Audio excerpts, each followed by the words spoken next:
there. I'm your host, Leslie Randolph. I'm a self-confidence coach for teenage girls and the self-confidence coach you wish you had as a teen. Honestly, I'm the self-confidence coach I wish I had as a teen because I know I could have saved myself and my mother a whole lot of heartache if I'd only known then what I know now. I hope to save you some of that suffering by sharing the lessons I learned late in life right here on Why Didn't They Tell Us? Welcome to the show. Hey, happy people. Welcome back to Why Didn't They Tell Us? All right, so I'm going to kick this off with a contradiction that I have found in confidence coaching. The teens, and mostly the women that I have the privilege to coach, are often, not always, overachievers. And this is present company included. I always say I built this business for the teenage girl that still exists very much in me. Now, I want to ask you, does that surprise you that the women that come to me for confidence coaching are overachievers? I mean, you might think that it's the shy, timid young women that would benefit most from the boost of self-confidence, right? And yes, I do see some of them, but more often than not, it is box checking, go getting, high achieving, everything has to be perfect or else people that need what I offer. They need to understand what true self-confidence looks like and feels like and where it comes from so that they can go back to that well again and again and learn that skill of self-confidence. See, for many of the women that I coach, they believe that their self-confidence is contingent upon that perfect performance. Their worth is so closely tied to the grade they get, the teams they make, their class standing, their college acceptance. And then later in life, it's about the job they land, the promotion they get, the praise they receive, and the pace at which they climb the corporate ladder. Now, here's the thing, and it's kind of a doozy. That works. It totally does. If you're always grinding, always hustling, always going, then you will get noticed and you will get far.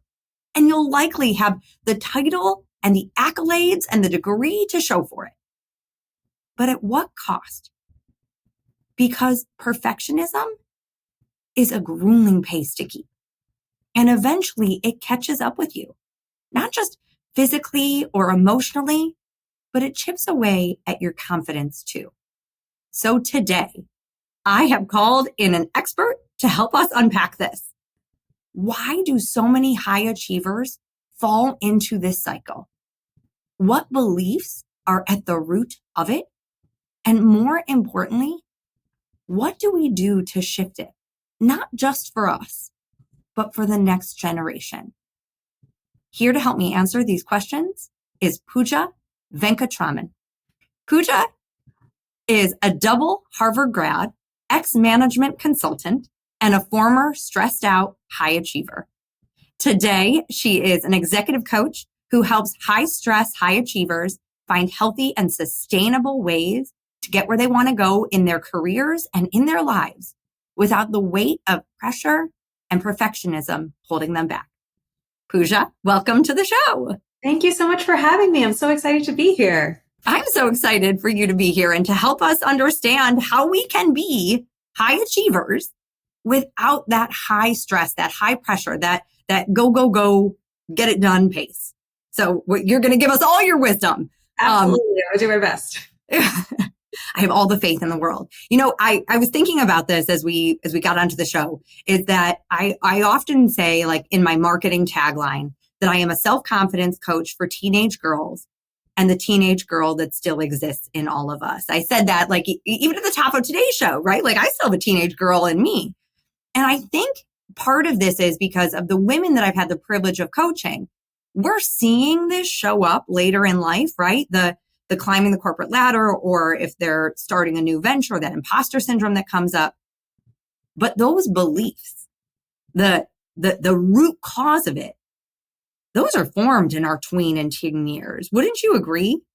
Absolutely. I feel like if you look at, my, like what brought me into coaching and like the kind of arc of my career, like I was playing out these patterns my whole life, right? I was like in first grade. I actually remember I had just moved from India to the US and like math is more advanced in India. And so I knew all my times tables already. And they were like just teaching us the concept of multiplication in my first grade class. And I remember being that kid in the class that already knew how this worked and already knew all my timetables, and the like hit of validation and achievement and accomplishment I got at like age 5 in that setting, that like I've been chasing that forever, right? Like that is my personality. I'm trying to be like, I'm the best. I know it all. I've crushed it. And it's just, that's who I am. It's who I've been from the beginning. And let's wait, hold on, but let's go back to again, the top of the show and your bio. It works. I mean, double Harvard grad, like we ain't complaining here, right? But clearly there was a detour on your journey. Yeah, absolutely. And I feel like this is part of what can make it so hard for high achievers to like tease this out, right? Is I feel like when I look at my own journey, there have been times in my life, times in my career where I've been fueled primarily by fight or flight. Right? By stress, by anxiety, by fear of failure, by the feeling that I'm not good enough, right? And like you said, it produces results. Like one of my fight or flight responses is to overwork, right? And so I'll like get a bunch of stuff done while that's happening. And then sometimes my achievement has genuinely been fueled by flow. Right? By a sense of like, I have a vision for what I want to accomplish. I believe it's possible to get it done. Let's go. We're going to make something amazing here. And it actually just feels incredible to do that work. Like I'm not trying to do less of that, that work or like be in that headspace less. And I produce amazing results, right? When I'm working that way. And I feel like one of the unlocks for me and often unlocks for my client is to realize like, oh, I actually have those two lanes in my mind in terms of what drives my achievement. Sometimes I'm in fight or flight and I'm operating from a sense of inadequacy and trying to impress authority figures or make the boy like me or, make other people happy with me. And sometimes I'm in flow and I'm coming purely from my own authority, from my own power, from my own vision for what I want to happen. And I'm like using all my superpowers to make that happen. And often there's good results in both of those pathways, right? And so helping people and people sometimes don't notice, oh, I've switched from the fight or flight to the flow. Right? Or like, oh, sometimes I was in flow, sometimes I was in fight or flight. And so I think even helping people realize there's two kind of avenues in my brain that create that high achievement. And one of them feels crappy and actually doesn't even produce as good of results. That's the fight or flight one. Don't worry. and the flow one produces amazing results and feels good and is actually this total win-win. And so it's not about making these trade-offs, right? Of like, oh, bummer, I need to be sustainable because like I'm hitting my limits, right? Or like, oh, I need to be balanced because like it's not possible to achieve everything I want to achieve. It's not about surrendering or giving up. It's actually about recognizing part of your high achievement comes from flow, comes from this amazing sort of source of power inside of you. Let's just tap into that even more. And then you're going to experience that win-win of like not burning out and producing even better results than you were producing when you were in fight or flight. Which is so funny. And I definitely want to go towards, I want to understand, like, let's go down both roads, right? Because we've seen that of like, you can get the same results, but I think ultimately it's what journey do you want to be on? And if we think about that sustainable pace, if you want to be in the journey for the long haul, it needs to be a journey that you're enjoying. But I want to do a really quick confession. When Pooja and I first spoke, when we got to know each other, I didn't realize until like midway through the call that I realized that both I was putting high stress and high achiever in like a negative context. And we had this giggle because I do think in this world right now, there is sort of, and especially with our teens, when we think about the pressure that they're under and that like you have to get in the right school and you have to get the great grades and that like almost high achiever has become a naughty word. And I didn't realize it until midway through our call where I was like, oh, wait a minute. No, high achieving is okay. It is good. It's the high stress that's the problem. Totally. I agree with that. I can totally understand. And I'm never going to nothing against anyone who's like, I'm also done with achieving. Totally fine. Many, many ways to live an amazing life. But I think I'm the kind of person, and often my clients are the kind of people where they're like, I don't really want to give up that achievement part. I just want to do it not in the high stress way. And I'm like, I'm with you. Let's do that. Yes. And we want that for the next generation of humans, but of girls, of go get it, but don't lose you in the going to get it. And we lose ourselves when we are operating at that fight or flight versus that flow. So give me a breakdown of what it looks like to be in fight or flight. Yeah, absolutely. So I actually wrote a whole article about this recently, which I can, send over to you. You can put it in the podcast description if it's helpful for folks. They want some visuals. But the way I think about it is when you're in fight or flight, there's two big decisions your brain is making, right? First, your brain is deciding, are we deploying more energy or are we deploying less energy, right? So are we hitting the gas or are we hitting the brakes? That's decision number one. And the other decision your brain is making is, are we moving towards the threat or are we moving away from the threat? Right. And so in the classic, like if there's a tiger in front of you scenario, right, which is where our brain was sort of like trained up and formed, but is no longer the situation we're in right now. Usually what that looks like is if you like hit the gas and you go towards the threat, that's you fighting the tiger, right? Very simple. In a like, I'm not doing a good job achievement context, hitting the gas and going towards the threat of doing a bad job is overworking. Okay. Right? You're like, I'm going to work all night, all hours. I'll do whatever it takes. I'll think about it all the time, right? That's the fight response, but just in a context of achievement. I see it for like a teen studying for an exam. Like, absolutely. All right, well, I'm just going to pull an all-nighter. And it's like, well, wait a moment. If you've been keeping up all semester, which most of them have, like, you might actually just benefit from getting a really good night's sleep and just going over the note cards once. And I remember being the teen where it's like my parents would be like, you need to get some rest. And I would be like, don't you dare. How dare you? Like, do you hate me? You hate me and you want to ruin my life by telling me I need to go to bed on time, right? Because I was like so in it, like so needing to like not only get the A, but to like get away from the B, right? And I'm like running from the threat. It's the B. Like, totally. So that's the like first response. And that's the one where I think that's because all the other responses I'm going to tell you, any high achiever is going to be like, oh, I don't want to do those three things, right? But this first one, this is the one that high achievers think this is what high performance looks like. It's the like overworking. And I'm about to show you kind of once I'm done explaining why that's actually false high performance. And like everything when you're not in fight or flight is actually way better performance than any of this overworking stuff. But that's the first and often for high achievers, the most sort of classic like fight or flight response is like hit the gas, go towards the threat, work like crazy. Then there's also hit the gas and go away from the threat, right? Which for the tiger, you're just running away from the tiger. Very simple. And from an achievement context, that's procrastinating. That's when you're like, I'm going to suddenly organize my closet and I'm like cleaning the kitchen and I'm on Instagram and I'm like going down this rabbit hole, right? Like suddenly anything and everything except for the thing that you need to do is getting done. But it's sort of this like running away, high energy like state, right? That's procrastinating. I see a lot of clients on that where it's like, their brain is tired of overworking. They're still in fight or flight. So their brain pings to the procrastination response, right? Instead of the overworking response. So you'll see people kind of pinging all around. That's kind of the second one. The third one is like you hit the brakes and you go towards the threat, right? And so from a tiger context, that's you like cautiously approaching, right? And kind of seeing like what's going on here. From the achievement context, what I see is like half-hearted trying. Right? You're in math class and you have the thought in your head, I'm bad at math. You're not going to not turn in your math homework, but you're going to just kind of be like, yeah, I tried. I like kind of did it. Did you really? Did you talk to the tutor and like, do the practice problems and like dig into textbook? No, because you told yourself you're bad at this. So you're like, yeah, I tried. See, I'm so bad at it. See, I got the practice questions wrong, right? That's the half-hearted trying fight or flight response. And then the like hit the brakes, go away from the threat. The tiger context, that's just playing dead, right? You just collapse in place and you're like, that's it. I've just turned into like boneless jelly. From an achievement context, that's giving up. Right? That's that heavy feeling where you're like, what's the point? I'm not even going to apply to that school. Yeah. I'm not going to get in. Why would I embarrass myself by like applying? I can't even open the tab, right? I feel so embarrassed about even like looking at it. That's that like giving up. And then the last one, which is sort of a mixed response, is when your system gets so overloaded, it feels like you're hitting the gas and hitting the brakes at the same time. That's freezing.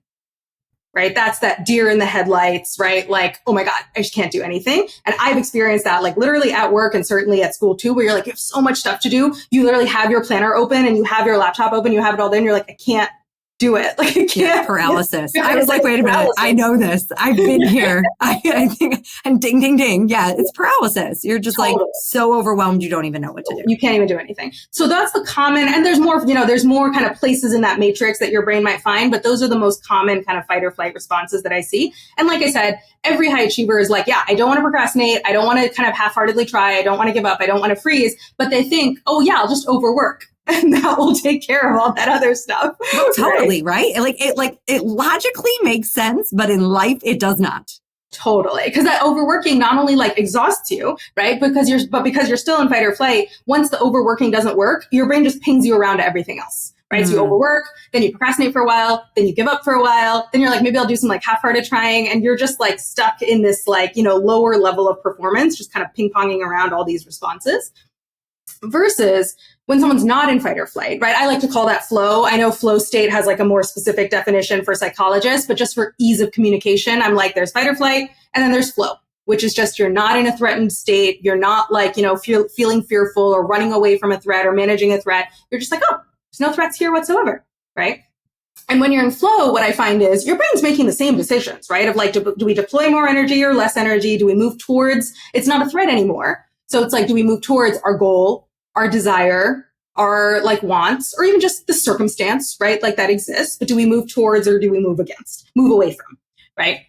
And so you still have like these responses. And so what I find is when people hit the gas and move towards their desire or towards their goal, that's that like focused, deep work, the classic flow state.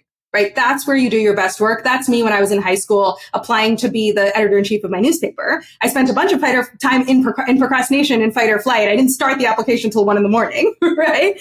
And then once I started it, my brain auto-toggled into flow and I just locked in. Right. And I became the editor-in-chief and we had a great year and we like won awards that year and like it was a much better experience for everyone, right? To like run a paper and actually work the whole month instead of just working 1 week out of the month. Well, sure, because it would trigger that flight or fight for sure. Totally. It kind of like modeled you, the way your application process kind of modeled that, right? Like I'm going to wait till the end, but you actually got the flow. So I assume, because remember, if high achiever is not the bad word here, it's the high stress. When we are over here in the matrix of fight, flight, and any of those scenarios, those are fueled by high stress. Totally. And it's fueled by, I think of it as like threat framing, right? That's when your brain, the whole reason your brain even goes into fight or flight is it has perceived its situation as threatening in some way. And then it feels afraid. And then it's like, how do we have to manage this threat? Right. And so understanding like what is the threat that your brain has detected, which for teens is like, I'm not going to get into school if I'm not good at math. Right. Or I'm going to be the stupidest one in the class, or the girls are going to think like, if I don't get that pair of sneakers, like all the girls are going to make fun of me, or if I'm not skinny, the boys won't like me. Right. Like those are all like threat framings that will then put your brain, and like from the language of the model, they're thoughts, right? They're thoughts about your circumstances that make your brain feel fearful, make your brain feel threatened, and then kind of pushes your brain to automatically pick one of these like fight or flight responses. Yeah. So Pooja and I were both students of the same coaching certification. And what she's saying is really that feeling, that stress is a feeling that is coming solely from the thoughts of the circumstances that we have. And that's what that model is of those circumstances. Those are neutral. They are the newspaper. They are words that someone else would say. They're a pair of shoes. They're a math test. It's then the meaning we assign them, the thoughts that we have that are going to create that like threat response. And that is where we end up in high stress. And then for so many of us, we overachieve, high achieve to kind of challenge those beliefs, where a shortcut to doing it, and I'm sure Pooja would say that, is to challenge those beliefs rather than get on the treadmill of I can outrun and outperform this belief like I'm not good enough. Look at me go, look at me achieve, look at me go. When really we could just say, I am good enough. And that would create a whole different physical and emotional response. Totally. Because I feel like this is where our fight or flight systems are like well designed for tigers and like not well designed for like college admissions and like navigating a high school environment. You know what I mean? Where it's like when your fight or flight system, if you're literally facing a tiger and you either fight it or you successfully run away from it or you play dead and then it goes away or any of those things, your brain gets a very clear signal that the threat has been resolved. Right. And then so then your brain like pulls back out of fight or flight on its own. And you're like, great, took care of it. Now I'm just going to go pick my berries and like go eat, dinner with my family. And it's all great. We're safe. You're safe. Exactly. Like your brain like does this auto toggling on its own. Right. Like, I doubt that any of your listeners have like literally in the last 30 years been in fight or flight every single second. Your brain's auto toggling like from one to the other, but it can get stuck. It can get in our modern society, it can get stuck in the fight or flight because especially when you're in that overworking zone of like, I need more, I need to achieve the next thing, I need to achieve the next thing. I'm sure everyone listening has experienced this where you had an achievement that you were sure was going to make you feel okay. right? If I just get into that school, if I just get that promotion, if that boy just agrees to go on a date with me, if he just agrees to be my boyfriend, right? Like whatever, if the girls just are willing to be my friends, whatever that thing is, your brain is so sure that like the promised land is just like on the other side of that thing. And I guarantee you, you probably have a list of like minimum 5 things that you were sure were going to make you feel okay forever, that you got. And you feel good for a moment. Right? But it's so fleeting. And that's where we have that problem of like, this is not the source. I call it the as soon as. It's this as soon as thinking. As soon as, then I will feel. But then you get that and you might have this surge of confidence and like worthiness, but then it goes away because your brain still goes back to what your brain has always done of like, I'm not good enough. Yeah, I'm not good enough. So we have to, it's a cycle for sure. It's total confirmation bias, right? Where it's like your brain fueled you to do your college applications with the thought of like, you're not smart enough, you're not good enough, you have to do this in order to be good enough. Then you get in and your brain's like, well, are you the admissions mistake? Everyone else got in. But like, you're the one. You're probably the charity case. And so now you better become president of that newspaper, or you better like rush that sorority, or better like whatever. And that will prove. But it's total confirmation bias where it's like your brain started with the premise, you're not good enough until. And then it just kept filling in the until with like new stuff. And it kept confirming you're not good enough, you're not good enough. Yeah.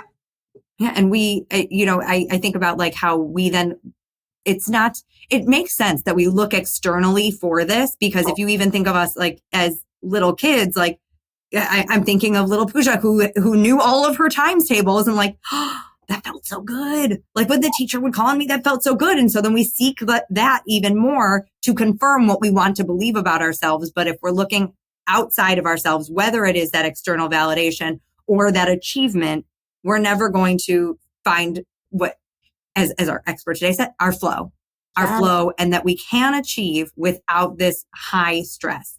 So tell us, how do we flow? Yeah, absolutely. So this is, of course, the most detailed answer to this question comes in working with a coach, right? Because we can really get into like, what are the thoughts in your brain? What's the logic that your brain has formed to keep you in a threatened state? And then how do we sort of unpick and rewire that logic to help you access flow on a more consistent basis? So there's a little bit of custom tooling that you always end up doing with every client, just based on their personal experience and what resonates with their brain and all that stuff. But there's also plenty of common themes, which I'm happy to share. What are the most common tigers? Yeah. And so I think some of the things that tend to pull my brain back into flow when it's in fight or flight, and I see common across my clients. One is connecting to a mission or a purpose that is bigger than you. And so I saw this for when I started my coaching business, right? Like I'm normally quite a perfectionist and very much like wanting to do everything right because then I feel good about myself, right? Not because of like anything else. And it was really interesting when I started my coaching business, that perfectionism was nowhere to be found. And I just was like posting content as much as I could in an extremely imperfect way. And I was just like, I don't have a website, but like, here's my consult link. You should come talk to me. And my very first client that signed, I was like, okay, I guess I should figure out like a contract or something. Like maybe let's like send that. And how do I take payments? Like, let's figure it out. Right. Whereas a lot of folks when they're starting a coaching business get really locked in on the like, but I need business cards and then I need like my payment infrastructure and then I need my scheduling infrastructure. And they do all this sort of like back end stuff that like does not get clients. And they're very afraid to like put themselves out there. And I remember looking back at that time in my business and I was like, wow, I like did not do any of those things. I literally was just so determined to like go find people and make it happen. And I just like was like, I'll like put the plane together while it's flying, but like we'll figure it out, which is not typical to my sort of like high achieving type of personality. But I think for me, the things that like made it possible for me, one was I was so connected to the mission of like still my mission, which is like high stress, high achievers need this toolkit. I was like, they need it today. Like my friends need this yesterday, right? They are stressed out. They are burning out. I have got to get the message to them. Like, I don't have time. I don't have time to make a website. I don't have time to find a tagline. I don't have time to like blah, blah, blah. We've just got to get this to them ASAP. And that I found is like such a great like deleter of like perfectionism and a fight or flight. So you're like, it's not even about, am I good enough? Am I not good enough? It's not about me at all.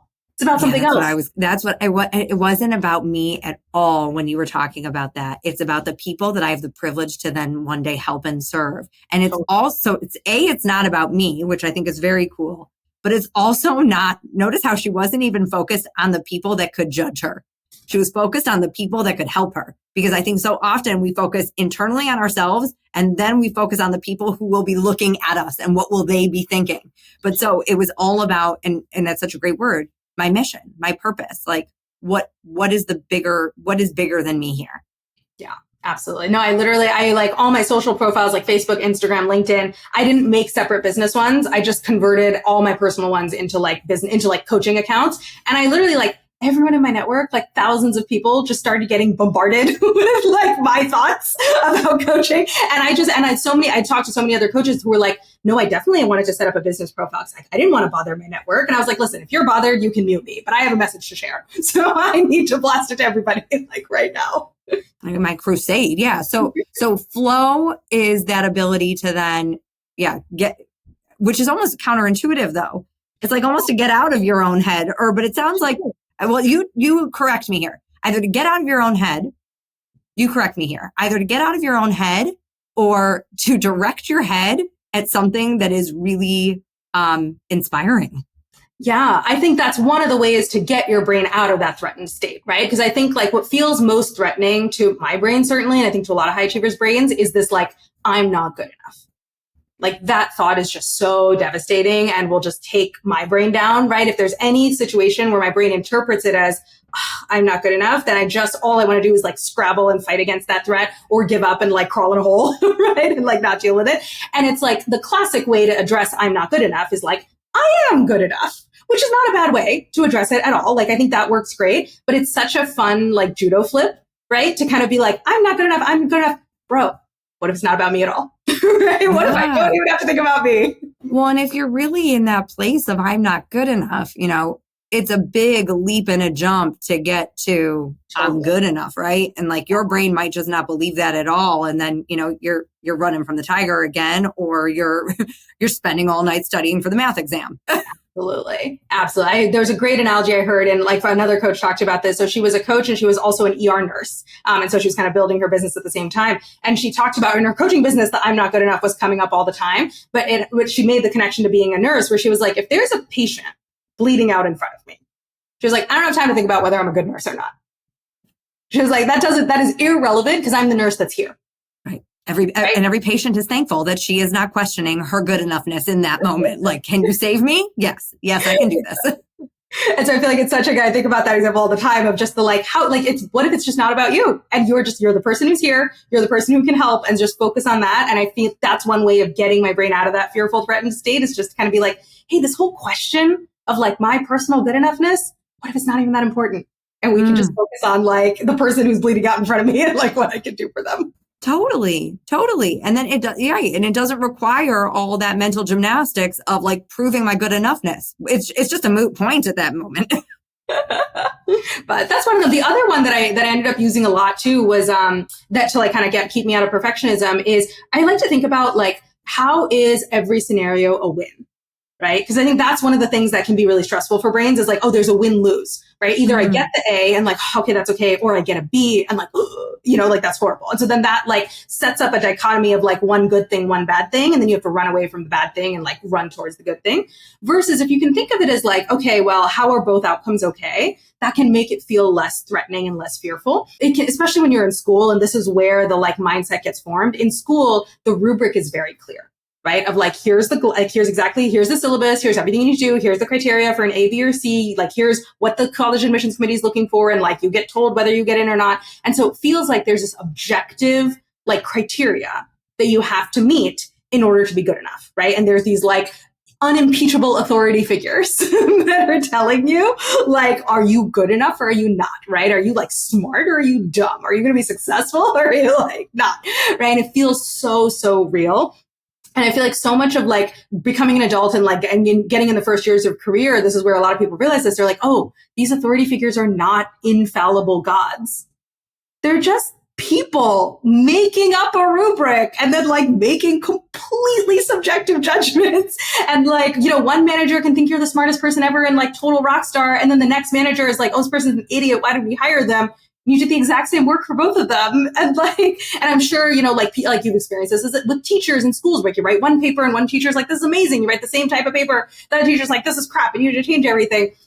And so I think just like wrapping your head around, like, there's not this objective authority that is telling you whether you're good enough or not, like a god in the sky. It's just humans with subjective opinions that are just telling you like what they think. And like the world is big enough. you can just like navigate your way over towards the humans that are like into what you do and away from the ones that aren't into it. And like, it's all going to be okay. 100%. And ultimately, because we're here on this show, don't be one of those humans that is consistently questioning your good enoughness and your worthiness. Like that within itself is a skill. And I love what you just said. It is probably, it makes such sense that these beliefs are formed at these young ages because there is, as you said, a criteria of good enoughness. Yeah. But like says who? Because that is also looking at it such a limited scope of who you are as a human that like that also cannot be the barometer of your worth and your good enoughness. And so I think also to know that like you have the choice of being one of those humans that challenges it or that builds that up. And, why wouldn't you be one of the ones that builds it up? Totally. And it's so tough because I feel like part of it is like, I get it, right? Like if you're a parent, if you're a teacher, or if you're like a teen that's had to like give a summer school class, right, to like middle school kids or something, there's something in you where it's like when you're in that authority position, especially for like younger people, you're kind of like, they do need a little scaffolding, right? And there is a little bit of skill building that has to happen. They do have to like learn how geometry works, and they do have to probably learn how to like turn homework in on time, right? So there's a little bit of like stuff that it's helpful to tell young people, you should probably learn these skills like in the next year or so, and that'll be helpful for you. But it's like, those are just training wheels. It's just to kind of get you to like a very simple baseline of like functioning. It's not meant to be, hey, for the rest of your life, work on like impressing and like making these authority figures love you. Like really just think about it as like, oh, timeliness, study skills, writing a paper. Okay, once I just cross the threshold of just like basic competence on some of those, that's when I actually have to take the training wheels off and switch into this different mode of like, okay, what do I think? What do I think is like the cool thing to do? What do I think is like what needs to be done? But making like, I'm working with people in their 30s that are working on making that switch, right? And it's like, if you can make it earlier and just understand what the purpose of those rubrics are and just understand they have a limited purpose. It's not meant to be a blueprint for how you live your whole life. It's just some like basic skill building, and then you can let it go. And how you measure your worth. Yes. I often talk to a lot of my teen clients of like, yes, what you are doing right now is it is an exercise in learning how to do things that you don't want to do, in solving problems that it's more about how you solve the problem rather than getting the right answer, right? It's not about perfection. It's about how you figure it out and stay in that game. We don't want to run away from this tiger. So Pooja, knowing that these beliefs are at the source of it, and now knowing some of the behaviors that are fueled by these beliefs, how do we like get onto ourselves to shift the cycle if we are, not a bad word, high achievers, but don't want the high stress anymore? Yeah, absolutely. I think that step one is just the awareness, right? Of just being able to kind of get in the habit of like, where's my brain right now? Is it in fight or flight, or is it in flow? Which I find the easiest way to figure that out is just kind of being like, how am I feeling right now? Right? And if I'm feeling like anxious, stressed, very, very urgent, right? Or if I'm feeling like hopeless and like, what's the point? Or, any of those things, it's usually like the high energy negative emotions. Negative just in the sense of they feel unpleasant. It's not bad to feel them. Or the like low energy, like really heavy, depressive, sort of unpleasant feeling emotions. Just learning to quickly clock, like, where am I? Is my brain in fight or flight? And that's the most important part of that, is noticing when you're in that like overworking false high performance, right? Where your brain is just like, but we have to work all night and we have to do every single of the 500 practice problems. Then we also have to like do this. After I was like, okay, hang on. That might be that overworking, because I can feel the fear and the urgency and the anxiety. So first is just noticing, because I think you can live your whole life and burn yourself out if you just stay in that overworking zone forever and ever and don't realize, hey, that's a fight or flight thing that's happening right now. So that's always the step one. And then I think the step two from that is to be like, hey, what's the threatening, scary framing that my brain came up with for this situation that put me into fight or flight, right? That's just even kind of understanding, because your brain's not crazy. It has a totally good logical reason like for doing this. One of my favorite questions to just help people like zone in on that framing like faster. I love asking people and asking myself, what is the lose-lose framing that my brain has come up with? I love that. Okay. Right? Yeah. Which also speaks back to like what is the win-win, right? Exactly. Because we can look at it both ways, but clearly if we're in that heightened space, that big stress or those high feelings, we are deciding that there is a lose-lose ahead of us. Exactly. That's usually what makes people feel so threatened is you're like, oh my God, everywhere I turn, it's a bad option, right? I'm in a rock and a hard place. I'm going to have to give up something that really matters to me. Oh God, like that's what will really put your brain into that like fight or flight state. And so just noticing, like, is it as simple as like, I have to get an A on the math test, but I don't have enough time to study. Okay. Very simple, like lose. Yeah, I get it. That's very stressful. Like I also would be scared, right?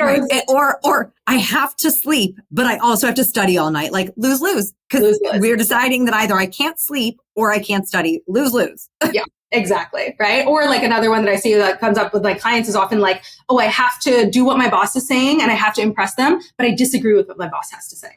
And so then it's like, okay, well, do I impress the authority figure, but be inauthentic to myself?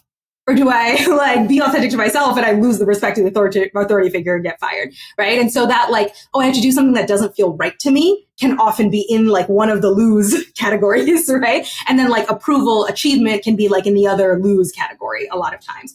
So that's a really quick, just like laser question to kind of be like, what's the lose that my brain thinks has to happen? That's probably a big factor of what's putting my brain into like a fight or flight state, right? That's probably a big part of the threatening framing my brain has come up with. And once you've identified the lose, often you can start to like wiggle those two variables, right? And be like, are these true? Is there any flexibility here? It's like, I want to sleep and I also want to study for the math test. Is there any way I can like study and sleep for the math, like study and sleep? Like what would that look like? And so even just articulating the two like halves of the lose equation can help you start to be like, all right, is there wiggle room in one of these? Is there a win-win here? Can I have both? Like, and then it becomes much easier to problem solve because you've at least figured out like the components of the equation that were freaking your brain out. And then you could start to like adjust them. Yeah. So then we have our awareness, we have the lose. And then in action, like, what do we do? Yeah. I think like once you've kind of like once you've adjusted your framing, right? And you found your non-lose framing somewhere in there, which again can be so helpful to work with a coach to help to kind of do that brainstorming. And like, I guarantee any coach you work with is going to have so much pattern recognition and they're going to be able to give you really good thought suggestions and get you out of the lose framing much faster. Once you're out of it, this is how I know that somebody's like in flow. So we talked about like the deep work, right? Like the classic flow state, like more energy deploy, hit the gas, go towards the goal, deep work. That's one of the like flow indicators to me. The other one, it's like a mirror of the fight or flight kind of matrix. Like you do all those same things just without the threat framing. So if you like hit the gas and you go away from your desire, that to me is somebody who's like prioritizing other things and has like a balanced scorecard. And so you're able to be like, I did 2 hours of studying math. I'm now going to like go to my sports, like my sports practice. And I'm not going to like be like in my head, oh my God, I should be studying the whole time. I'm like, no, I'm done there. Now I'm pivoting and doing this. Good. Got balanced set of things that I'm working on. I'm able to go pivot to something else, right? Without the guilt. So that's like a flow action. The kind of hitting the brakes and going towards your goal, when you're in flow, that is like 80-20. When you ask yourself, like, listen, what's really necessary to be done here, right? In a work context, a lot of times I'm like, my brain's like, I need to make a 20-page PowerPoint deck. And I'm like, do I? Or can I send an email with 5 bullets? Would that be the work that kind of gets it over the finish line? And then I'm like, I don't need to do all that other stuff, right? And in school, it might be like, oh, I need to study for the math test, right? But I also need to sleep. Okay, what's the fastest way I can study? Maybe I just like see in the like math homework I've been doing, these are the 3 types of questions I've been getting wrong. So I'm just going to do like 3 practice questions each for those 3 types of questions. Done. I don't have to do 150 practice questions. I can just do the targeted 80-20 like strategic work that needs to be done without over investing. That's the like hit the brakes and go towards your goal.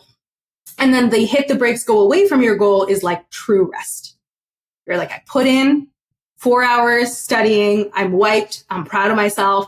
I am like guilt-free. Gonna go watch like 2 episodes of Love Island and just like burn my brain off and sleep, right? And I'm not gonna be like bothering myself about it or being, I'm being so lazy, like truly, truly resting.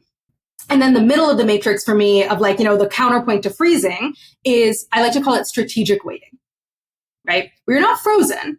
You're like, I'm consciously waiting. Let's let this play out. Let's let some more data come in. Let's see what happens and I'll decide what I want to do. Right. And that could be someone who's like, oh, I need to like decide like, am I going to like be on the newspaper or am I not going to be on the newspaper? My parents were really helpful for me on this. My first 2 months on the high school newspaper, all I wanted to do was quit. I was like, I hate this is terrible. And my parents, thank goodness, were like, just give it a year. Give it a year and see how you feel. right? And by the end of the year, I'd found my footing, I kind of found my people, and I was like, I absolutely love this, right? And so it's that strategic waiting of like, let's let the data roll in a little bit, and then we'll make a final decision, right? That's not being frozen. That's just like strategically. So those are like the flow, the counterpoint of the fight or flight actions, the flow actions I see people taking that like every single point in that matrix is more effective than like all the fight or flight actions I told you about. And it's really deliberate. All of it's really deliberate. And I think the key word here is patterns. So noticing your behavior patterns, noticing the beliefs that might be fueling those behavior patterns, knowing the feelings that are, right? And if it sounds or feels terrible and has you going, hustling for something external, chances are this is a pattern to look at and to challenge. Totally. Pooja, I love today's conversation and knowing that high achieving is not a bad thing. High stress is. So anything else you'd like to add as we close out the show for words of wisdom for fellow high achievers out there? Yeah. Oh my gosh. Just to everyone who's listening, whether you are the mom of a teen or a teen yourself, I just can't say enough. I wish I had these tools sooner. Like if I had learned this stuff in college, if I'd learned this stuff in high school, in middle school, like even in my first few jobs, like I can already imagine like how different my trajectory might have been. And like my trajectory's been great. I'm not complaining. Everything happens for a reason. And it's like, I would love to give my teen self these tools. And so whether you are someone who loves a teen or a teen yourself, the fact that you are just listening and even asking yourself these questions, learning about these tools, you are so ahead of the curve just by doing this. I wish I was in your shoes and my parents or myself had learned these things. So you're doing an awesome job and keep on going. And that's coming from a double Harvard grad, right? That's so exciting. High achievers that are listening are like, okay, but I also love what we had talked about of like, it's not about the destination. It is the journey. And we deserve to feel good on that journey. We deserve to achieve on that journey, but we also deserve to feel competent and capable and confident. And so I think having people in the world like Pooja helps us do that. So Pooja, tell everybody where they can find you, and I'll include all of this in the show notes as well. Awesome. I'm on all the social media platforms. So I'm on Instagram at poojav.coaching. I'm on LinkedIn. You can find me on Facebook. I have an email newsletter that I highly recommend subscribing to. I send little micro doses of coaching multiple times a week just to kind of pull your brain out of fight or flight, put it back into flow in a quick little way. And then my website is poojavcoaching.com. So you can kind of learn more about me and like my coaching approach and how to work with me and stuff all on there. Awesome. Please do follow her, listen to her, get her in your inbox, get her in your ears. My friends, why didn't they tell us that we can high achieve without high stress? The two are not hand in hand. And that does not mean that stress completely goes away. It does mean that you have better ways to manage it and tools to do so with confidence. All right, my friends, till next time. Love what you hear? Well, I'd love to hear from you. You can find me at confidencecoachforgirls.com. That's confidencecoachforgirls.com. Or email me at lesliethelifecoach@gmail.com. That's lesliethelifecoach@gmail.com. Hope to hear from you.